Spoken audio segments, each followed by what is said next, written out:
అమ్మాయి నీరజ సార్ అవి టేక్ తో చేసినేనండి. ఏమిటి తలుపులా? అది బ్రహ్మాండమైన టేక్ అండి. తువ్వ పగిలిపోద్రోయ్. రాజమండ్రి దగ్గర టేకు సాంబార్ ఎంచుకో. సాంబార్ ఇడికి. మళ్ళీ నాకు సాంబార్? అవును. 15 సార్ రా. ఏం పర్వాలేదు. ఎన్నిసార్లు అమ్మాయి సాంబార్ వడ్డిస్తే మాత్రం ఆ రోజుల్లో కాబట్టి చేయించగలిగారండి. ఇప్పుడు మనం ఎక్కడ చేయించగలం? ఒక్కసారి ఇంట్లో టేక్ అంతా సాంబార్ బాగా బాగా నచ్చిన టేస్ట్ అది. మళ్ళీ దా దా దా. చేశారండి. అయినా డబ్బుదే ఉందండి. అంత మంచి టేకు మనం జాగ్రత్త చేసుకోవాలి కదండి. అరే. అచ్చా. అచ్చా. రోజులు పలకరించడానికి వచ్చారండి.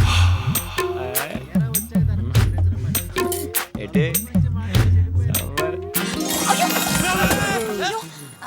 సో సారీ అండి, అనుకోకుండా చేజారింది, ఏమనుకోకండి. బాత్రూమ్కి వెళ్ళి కడుక్కుంటే బెటర్ ఏమో. రండి. ఆ సాంబార్ ఏదో ముందే పోయించుకోవచ్చు కదా. 15 సార్లు నా కడుపులో పోయించకపోతే. గురువు గారు మీకు తెప్పించమంటారా టేకు? వద్దండి, మీరే సార్ సాంబార్ పోయమంటారా? సారీ అండి, నేను చాలా ఫీల్ అవుతున్నాను. నేను కూడా చాలా ఫీల్ అవుతున్నాను. సాంబార్ ఒళ్ళంతా ఎందుకు పోసుకోలేదని.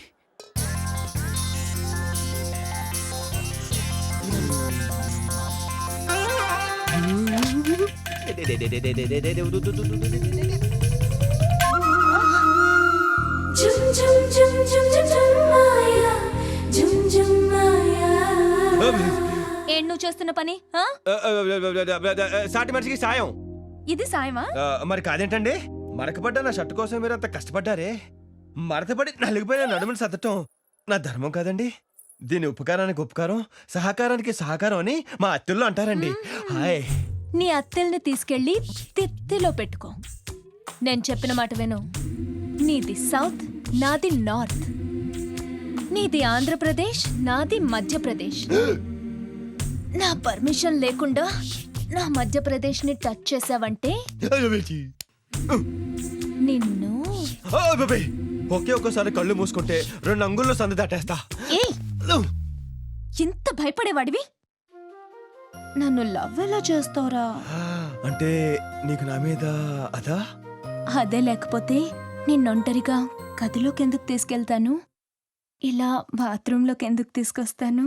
కొత్త కదా, అర్థమే సావులా. ఇంకో ఒక్కసారి నొక్కేస్తే బండ్ల పడిపోద్ది.